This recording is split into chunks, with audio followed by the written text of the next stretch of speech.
My name is Marta, and for today, I have read, dramatic drum roll, I have read Dead Poets Society by the amazing American author Nancy Horowitz-Kleinbaum. And although I unfortunately do not have a physical copy of the book, since I have read it on my Amazon Kindle, of course, my statement remains the same. I'm here as per usual to spread awareness, and my chosen topic for today, my chosen topic to explore is how does social pressure to conform suppress our individuality? So in the book, there's this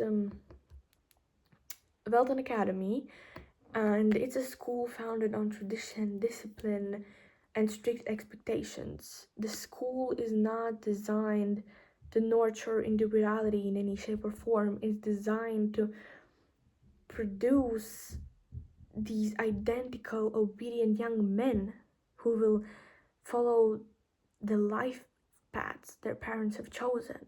And throughout the experiences of Neil, Todd, Knox, and the other boys, the author Nancy shows us how different institutions and how men in power will often try to mold young people into predetermined roles that hardly ever reflect who they truly are. Students in that school are not encouraged to explore who they are, rather they are encouraged to suppress their inner desires for the sake of maintaining Welton's reputation. That, however, changes when Mr. Keating arrives. In contrast to school's rigidity, Mr. Keating introduces a completely different idea, a completely different way the boys are unfamiliar with. He shows them that each person has a voice, a passion, and a unique identity worth expressing. Throughout his lessons, he urges them to seize the day, to look at the world from new perspectives, and to question why they believe what they believe. Yet, even his encouragement quickly shows us the dangerous consequences of stepping outside social expectations. There was this moment in the book when the teacher, Mr. Keating, asked the boys to rip out the introduction pages to this poetry book that they are gonna study for the year. And the boys are hesitant. They are very hesitant because they fear punishment. Their hesitation itself is a proof of how conformity surpasses individuality.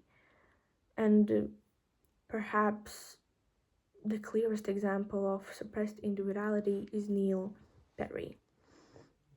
Neil is very passionate about acting, but his father demands that he follows the strict academic path towards becoming a doctor.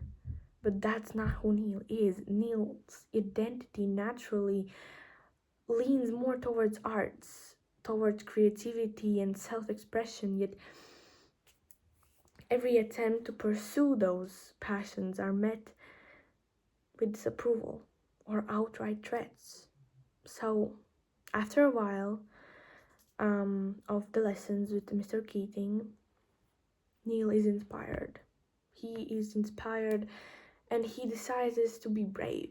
He decides to try and pursue what he had always wanted to pursue. So he performs as Puck in a Midnight Summer's Night's Dream. Yeah, I think that's how the play was called. And he was good. He was really, really good. He looked like he was born to be on stage. And that's how a person who follows their dreams always looks like. However, the moment his father appeared backstage, Neil's confidence collapsed immediately. Mr. Perry's disapproval was so strong, stronger than ever, that Neil began to question his right to choose his own destiny. Everything in his life for him was already pre-made by his father. And what fate could be worse than to live a life you don't want to live. So he ended it.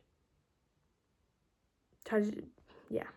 His suicide is a symbolic condemnation of the system that silenced him.